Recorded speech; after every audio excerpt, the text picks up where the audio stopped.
Hello. So June was a very fun month for me. I just had a lot of things going on and I read books that were fun, books that were enjoyable and easy, and a lot of short stories. So I'm excited to talk to you about them today. I read 10 books and 5 short stories, but those books were all like 200 pages. And bear in mind, this is my only kind of entertainment. I don't really watch a whole lot of TV. Like, I don't do anything else with my life. I read books. So if you're new here, welcome to my little channel. My name is Steph, and as you may have surmised, I talk about books a lot, reading and writing them. So let's get into them. The very first book that I read in June was Funny Story. And honestly, for me, this was pretty much a 5-star romance, which doesn't happen for me that often. I found it hilarious. I love fake dating. And that's kind of what this is. Funny Story follows Daphne and Miles, but we're only from, I believe, the perspective of Daphne. Her fiance leaves her on basically the eve of their wedding for his best friend, which leaves Daphne with nowhere to live and kind of lost in her life. She moves in with her ex-fiance's ex, so the woman that her fiance is now with, that he left her for, her ex-boyfriend, because he also needs a roommate now. That is how she begins her new story. Drowning her sorrows with her ex's ex in his apartment, which eventually leads them to kind of fake dating to make their partners jealous. It's a very confusing sort of story, and I feel like actually a lot happens, but also not very much happens. Who knows? Maybe they fall in love. I enjoyed this because these characters did not really feel like self-inserts. They were characters. They were their own people. Daphne is a librarian. People think that maybe she is in like witness protection or something because she's so insular and so quiet. She really doesn't have any friends at the start of the novel, apart from this like crappy fiance that leaves her. And Miles is like an odd job guy that works for a winery and genuinely loves what he does. And even though they're both kind of slightly eccentric in their own way, in a very Emily Henry way, you can totally see the chemistry between them, and I was really convinced of them being perfect for each other. I also really enjoyed, like, one of my favorite parts about this book is that we don't have to redeem the fiancés that left them. We just get to hate them. They're just crappy people and they did a crappy thing and we get to hate them, and that part is so much fun because honestly the way that he leaves her is just so horrible. And I loved it. I don't know if this is my favorite Emily Henry, but because I also really like the one where she stands on her porch and she shouts at him from her porch when he's on his porch. That one is probably my favorite. Funny Story was really good and it was exactly what I wanted and needed at the time that I picked it up. And it's so funny because one of my friends read it based on my recommendation because I was like, oh my god, like I just read the new one and it's so fun and it made me so happy. And it was like one of her least favorites. And I think that really just shows like there's a book for everybody, and what is for me might not be for you, and that's totally okay. The other book that I want to chat about is Ring Shout. I've not read anything by this author before. I believe he also has a book coming out called The Dead Cattail Assassins, something that I was interested in. So I thought, you know, this is only like 200 pages. I'll pick it up. I'll see what it's like. And if I like the writing style, I did like this book quite a bit. I knew absolutely nothing really going in except that this was kind of a speculative sci-fi thing that involved the Ku Klux Klan and that it was going to deal with a lot of racism, okay? So this is set in 1920s Georgia, around the time of the film The Birth of a Nation is released, and that film obviously induces hate on a mass scale. It riles people up to such an extent that some parts of the population become like actual monsters, but not everybody is able to like see them, so they have like kind of a glamour. In the book, we're following a group of African American resistance fighters who are trying to bring an end to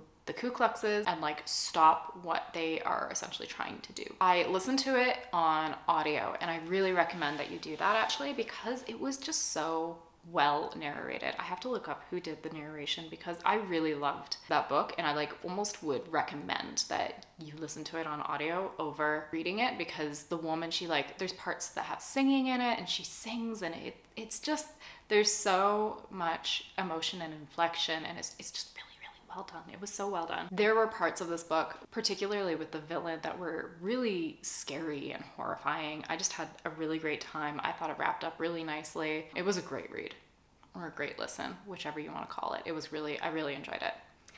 So that is Ring Shout. I'm definitely going to be picking up Dead Hat Tail Assassins when that comes out. After that, Your Girl Was Fried, and I came across a book called The 6 Deaths of the Saint. Actually, this is a short story. So Amazon released a collection of short stories that are all by these like speculative authors. And this one is by Alex E. Harrow, whose books I have never read. It's only 30 pages, and like, let me tell you, I hate reading short stories usually. I don't know why. They just don't hit for me. There's just not enough page count for me to really be that attached to the characters. And even if they're doing something or saying something that is kind of interesting, it doesn't work for me very well. Except for this one. I had no idea that short stories could be like this. This short story begins with a girl who is dying and is sort of rescued by the Saint of War. And we take off from there. Her friend, this boy, follows and comes along with her on this sort of journey. I don't know. There's nothing I can really tell you beyond that without destroying it, and I think you should just go in super blind. It is so short. It is written in the second perspective, so that you are the girl that is being rescued and you kind of discover your story through it, if that makes sense. Like, I can't, even if I did spoil it and I told you what it's about and like what happens, I could not communicate like what the experience of reading it is. It's so beautifully written, but it's not overwritten. And what she is doing with that second person POV is so interesting. When I finished, I had to just like lay in silence and sit with all of the bittersweet feelings that it gave me. And then I read it right before bed, and then I like dreamed it. So I also bought the audiobook after that, because I just thought like, I'm gonna read this over and over and over again. I've never experienced a short story that could do this to me. It's cheaper than a chocolate bar, and it gives way more enjoyment. If you're not reading this, what are you doing? Please, if you read one thing from my list of books this month, read The 6 Deaths of the Saint. So I had so much success with that I decided that I should try another one from that Kindle series. That is Undercover by Tamsin Muir. It didn't hit for me quite as well or in the same way as The 6 Deaths, but it also had kind of a hard job, because how can you follow up something that was like, where my experience was it was so good, right? We follow a toxic lesbian who is a bodyguard to a ghoul. Okay, that's kind of all I have to say about it. It was a very different writing style in some ways to Gideon the Ninth, but it had the same style of humor, right?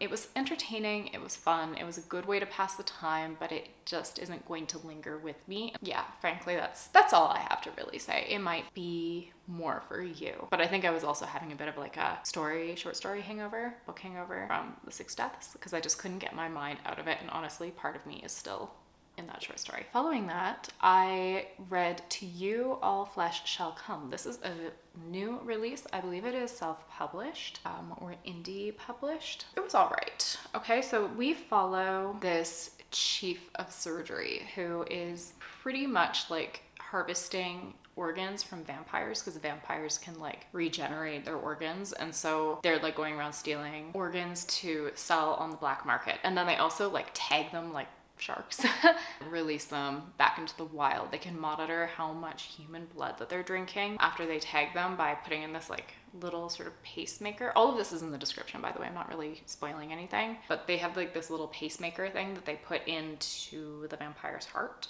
And if the vampire drinks too much blood that is human, then the pacemaker has like a little tiny needle that will pierce the vampire's heart, and then he shall die. The main character is called Riley, but we jump around between like multiple different characters who are all kind of connected to this vampire organ harvesting. I kind of sat on the middle of the road about this because the concept was really cool. Thought that maybe it could use better editing, but there was just something about it that wasn't completely to my taste. But if you are looking for something that does vampires a little bit differently, definitely check it out. It has a lot of pop culture references, which most of the time kind of end up being a bit of a turnoff for me because first of all, there was just too many of them. Like there was a lot of vampire, like Twilight references and things that kind of took me out of the story. There was something about the way that they were done that it didn't work super well for me. But if you're looking for something that is indie, that is unique, and kind of like, it's a very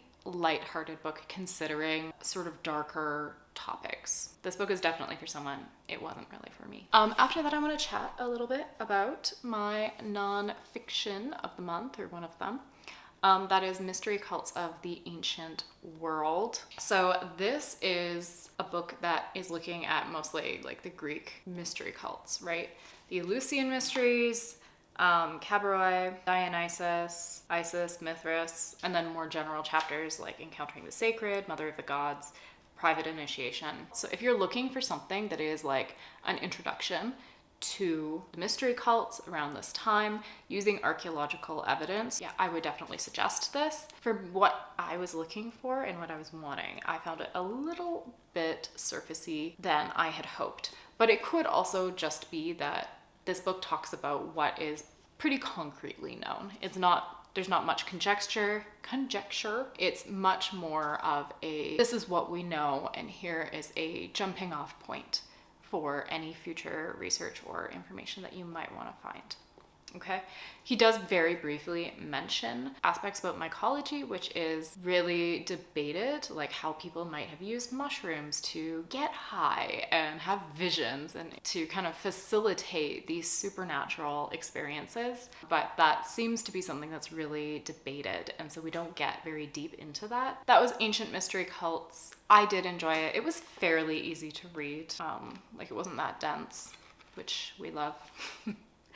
After that, I read Psychotic Librarian Living Under a Secret Identity, progressively becoming more unhinged, and her colleague who is trying to write a book. Okay, this is called How Can I Help You? Enjoyed it, first of all. I would describe this book as one of those stories where the first few pages and the plot seems like it's starting off pretty slow, but it's one of those books where the character whose perspective you're in, you can just tell off the bat there's something wrong with her. She has got some secrets and she might not be safe. And you feel like really worried for the side characters and the people who are around her, but also like for a moment, are you worried about her too? You don't know. And then you switch into this other perspective of her colleague who's been recently hired and kind of reminds the kind of unhinged one of someone that she knew before. And she goes a little bit off the rails when she meets this second librarian. So it's very much like librarians kind of at each other's throats, toxic friendship, fun short thriller. I think everybody tends to have this idea in their head, or at least I do, of a librarian being someone who is like just genuinely very kind and maybe a little grandmotherly that bustles around with books and carts and helps you. I think I had a bit of an inkling of where it was going. Actually, the ending was almost gothic. It was a lot of fun to read. It was a very nice way to pass time and a little bit different.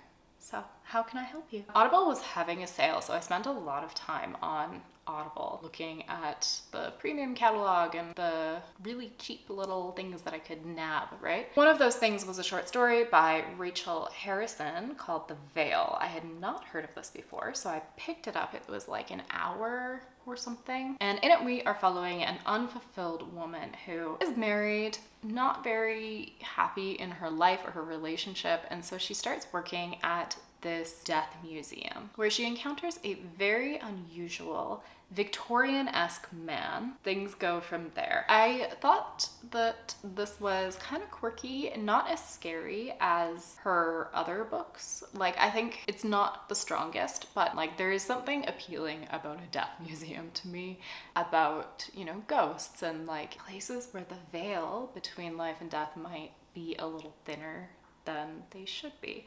So yeah, if you're looking for something that will pass the time, like 1 hour in transit or something, it was fun. After that, I read like a novella called The English Understand Wool. This was actually really good. It has a little twist in it. So okay, wait, I will tell you what it's about.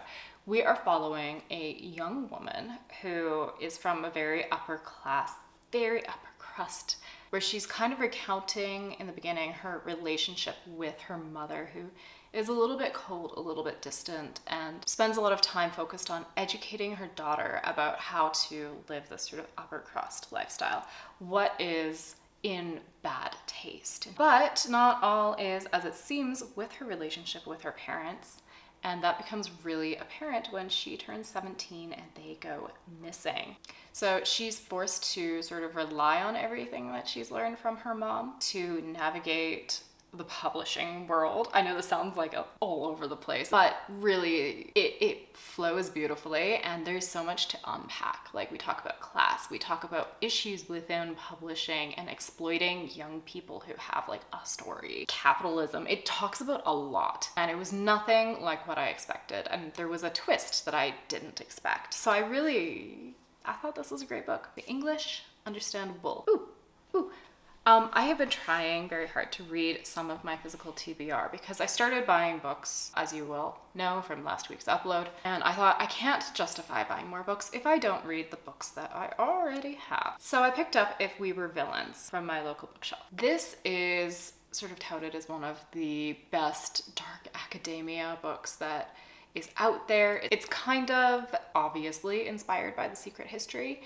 And we are following a group of Shakespearean actors who are at this very prestigious, very sort of culty, isolated acting school, like theater school. And we watch their relationship slowly disintegrate over this year that ultimately leads to something pretty tragic. Because we're in an acting school, certain types of people tend to be casted for certain types of roles, right? Yeah, it even says Oliver and his friends play the same roles on stage and off. Hero, villain, tyrant, temptress, ingenue, and extra. But kind of the question of the book is, are these people actually being casted or understood accurately? Like, are they actually the hero? Are they actually the villain? We are following the perspective of Oliver. I'm not going to tell you who he tends to be cast as.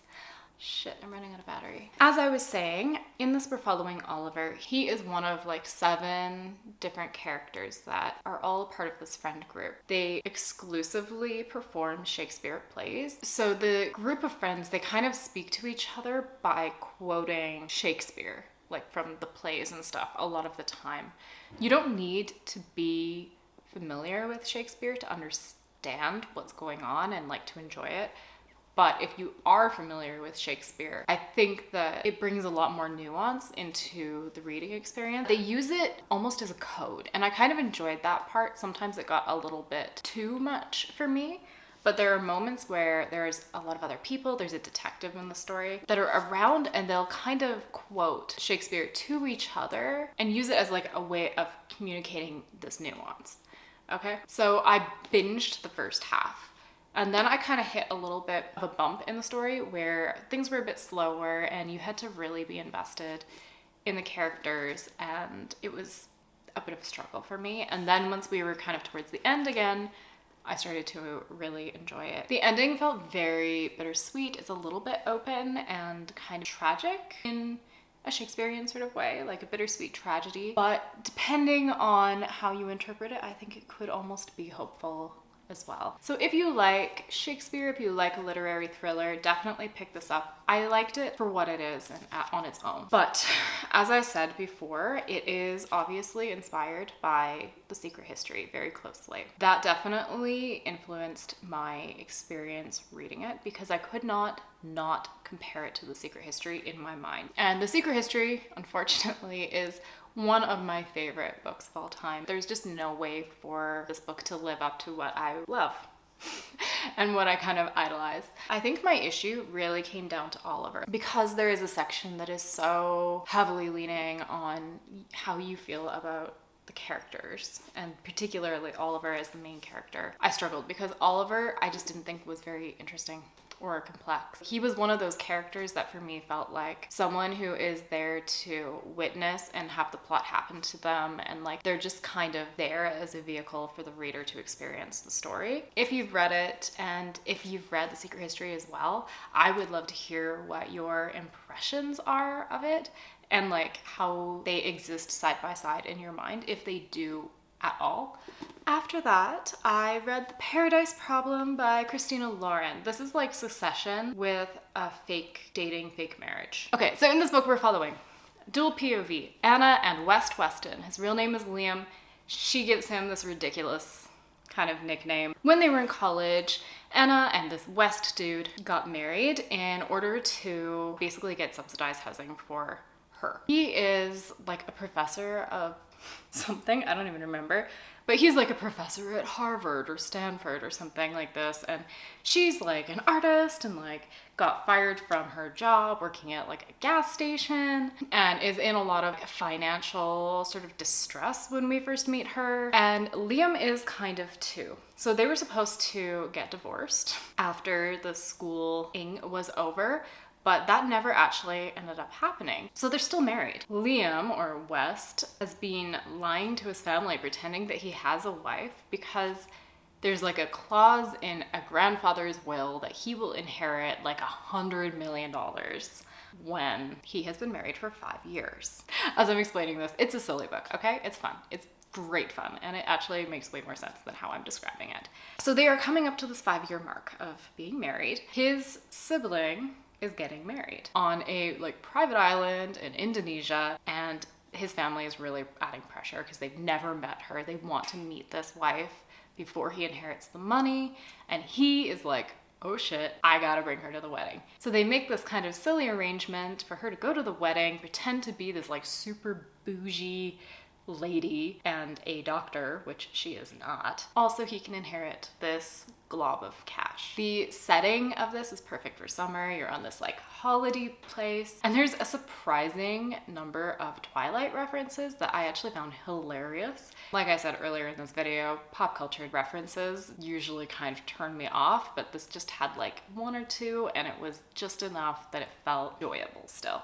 It wasn't a distraction. I thought that this was also kind of an interesting in that it was playing with the fantasy that you kind of get with a billionaire romance that we had during the recession of like some guy that's gonna take care of you. But now we are a lot more aware that there is no such thing as an ethical billionaire. So this book is like trying to play with that fantasy, but also confront the issues in being rich as fuck due to generational wealth. It's dealing with class and issues around like corporations and employee rights, and I think it's a really hard sell. I was still able to enjoy the story. I don't know if I really get caught up in the fantasy of like some super rich dude taking care of you, because there was always that thing in the back of my mind of like, yeah, but he's rich because, and like he's doing this because of the money. And they do try and deal with that and unpack that. Yeah, I don't know. I thought it was an interesting thing to try and do. I don't think that kind of character or that kind of fantasy is necessarily for me or one that appeals to me, but I appreciate that they tried to engage with it in a more thoughtful way. That's The Paradise Problem though, and in terms of enjoyment, I enjoyed it a lot. In terms of what they were doing with it, I guess I'm still thinking about it and kind of digesting it. I think the next few books that I have to talk about are all romance to varying degrees. I also read Slaying the Vampire Conqueror. I have been having a little bit of a longing to read the Carissa Broadbent Serpent and Wings of Night series again. I had a lot of fun with those. I really like her writing style. For me, there's a similar appeal to her writing style as, you know, maybe Sarah J. Maas, but I kind of feel like Carissa Broadbent's books are a lot better edited than SJM. This is a standalone novel that is still kind of set in the Nyaxia vampire universe. And it's part of a series that was done by a number of indie published authors that are all slaying the fill-in-the-blank sexy supernatural man. I haven't read those ones. In the beginning of this book, I had a moment of like, uh-oh, am I gonna get lost in all the politics? Because I don't remember anything from The Serpent and Wings of Night. terms of like world building, and I remember everything about the romance itself, but the politics are gone, and like all of the different vampires within the different courts and like what the relationship to Nyaxia is, it's gone, it's all gone. It was fine, it came back. You can definitely read this as a standalone. I think that you'll get a little bit more out of it if you have read at least Serpent and Wings of Night, just because there is some like world building context. There's like these one kind of house of vampires that do blood magic. Atreus is from that sort of loathed, creepy, scary vampire house. And he is like moving through and sweeping through and like taking land, killing people. And we are only from the perspective of Selena.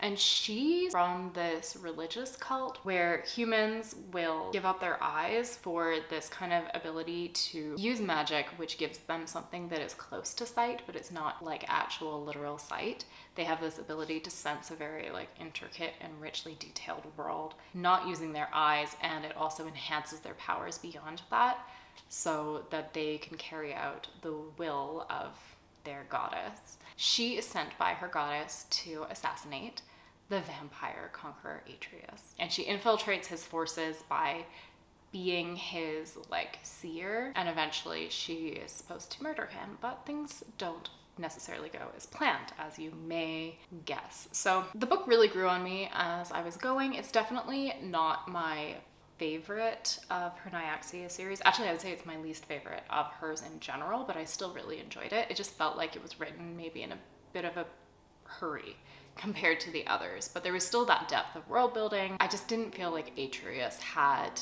as much personality or uniqueness to him as some of her other love interests in her other books. But I loved seeing the magic that Selena has and like the Erikessin. I hope very much that in like the next Nyaxia books that we get, we're gonna see a little bit more of this cult and see them involved in the world politics a little bit more, because I thought that was a really interesting corner of the world that we were able to explore. So that's Slaying the Vampire Conqueror. It was a good fun time. Ooh, I also read a graphic sort of novel. It's an illustrated short story that is also translated from Japanese.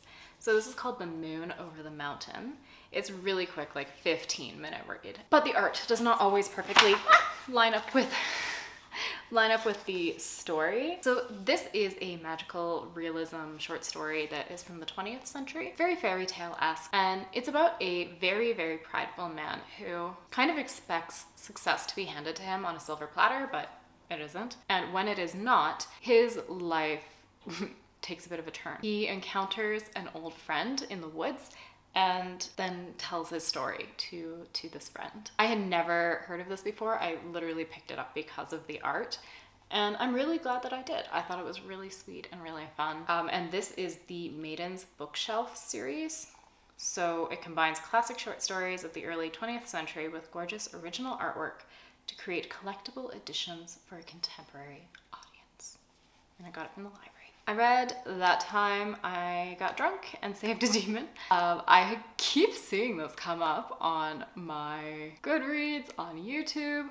It's everywhere. This is part of the Mead Mishaps book series. It was originally self-published, and now I believe it's been picked up by traditional publishing. It's under 200 pages, and it's a sweet and silly and surprisingly spicy romance. Fantasy romance. It's like cozy, spicy fantasy romance. Spicy, like literally. We're following a girl named Cinnamon. She saves the life of a demon while she is in a wine-drunken stupor, and Fallon, the demon, later then comes to collect her for assistance in rescuing his people from a witch person that they thought was a goddess, but has his people enslaved. It's a very silly book. It's silly fun. And if you start reading it expecting that, that's what you're gonna get, and you're probably gonna really love it. It took me a little bit of time to get into it. The author has a very particular way of writing that uses a lot of like modern slang, just vernacular that I'm not as familiar with. There were aspects about this where they're traveling through like a bayou, which I did not even know what that was a few years ago, because I'm from the far cold north, okay? We live on glaciers. We don't know about this swampy forest place. So for me, that's like, wow, so exotic. And they get like crawfish from the bayou and they make like they cook. There's definitely gonna be some like Americans from bayou places that are like, girl, settle down. But it was so fun. And it's funny, like he calls her crawfish like swamp spiders. That part like was just delightful, and I really liked that aspect of it, and I might continue with the series just out of hope to continue in this world that she's created, because it's like when you're running through like, I don't know, like a fun little video game and you're just like, oh, this is a cute village, this is a nice forest, and there's like pleasant music playing in the background, and you're just having like a very delightful time. That's kind of what many sections of this book felt like. The romance went from 0 to 100 super fast. She kills an alligator and he's just like, you're mine. We are endgame now, babe. I will say this book has kind of a YA cover, especially the very original covers that I think the author actually illustrated. I was not prepared for the amount of spice and steam that there was in like less than 200 pages. It is not YA. It was a fun, good time. So that is That Time I Got Drunk and Saved a Demon. Last book is Northanger Abbey. I have read this before like 15 years ago, and I remember it being one of my favorite Jane Austen books. But I think even when I read it, I was probably like 15, 14, not far off the main protagonist's age. At that time, I did not fully appreciate how funny it is. Probably because now I look back and I cringe a little bit at how, in some ways, similar to the main character I think I was at that age. We are following Catherine Morland, right? Yes. And she's a big reader. She loves the old classic gothic horrors that were coming out around that time. And she is such an imaginative young woman who's kind of encountering society for the first time, meeting people and building friendships and learning a lot about people and people's character, of course. But she also has this like inner sort of monologue and experience where she is heavily embellishing the world around her to make it feel more like one of these gothic novels. This is a parody and it's a satire. The narrator is also hysterical because she's like, nobody who had ever seen Catherine Morland in her infancy would have supposed her to be a heroine. So the sort of narrator of this book is narrating Catherine becoming her own heroine. I think if you are looking for something that is very funny with kind of a snarky Bridgerton-esque humor, check out Northanger Abbey. I actually feel like this one is a little bit easier to read than some of Austen's other novels. Maybe just because I was having a really fun time reading it. Oh, I also forgot, Catherine is invited to Northanger Abbey. So she meets this dude and she goes to like live in Northanger Abbey with his family as kind of like a guest to be a companion to this guy's sister. So you can kind of get like why this feels a little gothic. Yeah, and her tendency to embellish things gets her into a little bit of trouble. I love it. I think it's hilarious and really just so much fun. And you should read it too. I seem to be losing light, or the sun has gone behind a cloud, but I thought that I would really quickly share a little bit of what I am currently reading. So I have 2 books on the go. The Angela Carter's Fairy Tales. This is edited by Angela Carter. I've said this before. I started reading this in May. It's quite a thick one. Like there's a lot of fairy tales in this, and I've been just kind of reading like one before bed, or I've gone in with the intention of reading one before bed, but I really haven't read that much since I last said that I would tell you my favorites. No updates, but I am going to be working on it more. And I have also recently started How to Hide an Empire. I will tell you a little bit more about this when I actually finish reading it, or you can look at my sort of recently purchased haul video last week. This is just a history of the United States' colonies and how the US's history is also a history of neo-imperialism. I'm on like chapter 1.5, so I will give you an update then. I feel like I have been talking for a very long time, so if you have made it to this point in the video, thank you so much for watching, and I hope that you have a very lovely day wherever you are. Bye!